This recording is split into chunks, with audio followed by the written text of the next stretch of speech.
তোমার যে আটকাইছে, কেন আটকাইছে? মানে আমি ফোন দিছি, আমাদের 10 মাস হলো সম্পর্ক, ফোনে কথা বলা। কার সাথে সম্পর্ক? ওই ছেলের সাথে। কোন ছেলে, নাম ধরে বলবে? রনি। তো আমি সেদিনকে ফোন বলছিলাম যে আইসেন, এসে আমার নিয়ে যান, কিন্তু আইছিল, তবে আমি যাই নাই কেন, বলছিলাম আমি যাবো না। পরে কালকে আবার বলছি যে আইসেন, এসে আমার নিয়ে যান। পরে আইসে, পরে আইসা এই সাইডে দাঁড়াইছে পরে সাব্বির আমার ফোন দিছে, গেট খুলো। পরে ছেলে চলে যেতে লাগছে, আর রাজু ভাই আটকাইছে। আটকায়া তুমি আসতে বলছিলে? কেন আসতে বলছিলে? বলছিলাম যে এসে আমার নিয়ে যান। হ্যাঁ, আসতে বলছিলে তুমি? কাকে আসতে বলছিলে? রনিরে। তোমার স্বামীর নাম কি?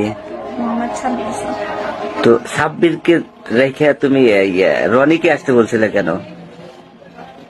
তার সাথে সম্পর্ক ছিল 10 মাস, তাই এই সম্পর্ক কি? পালায়ে যাওয়ার চিন্তা ভাবনা ছিল, কিন্তু মাঝখানে ধরা পড়া বিভিন্ন ধরনের কথা বের হয়েছে। আমি আগে জানতাম না যে সে বিবাহিত। পরে কালকে সারা রাত বলছে, কিন্তু বিশ্বাস হইতো না, যে হয়তো বা মায়ের জন্য ভয়ে বলতেছে। কিন্তু আজকে যখন তার বইয়ের সাথে সে নিজে কথা বলছে, আমি শুনছি, কাছে দাঁড়া দেখছি, তখন বিশ্বাস হয়েছে না, সে বিবাহিত। মানে এর আগে জানতে না যে সে বিবাহিত? না। আচ্ছা, আর তুমি ওই রনিকে দেখছো রনির সাথে পালা যাওয়ার জন্য? হ্যাঁ, তো এখন তুমি কার সাথে পালাবে?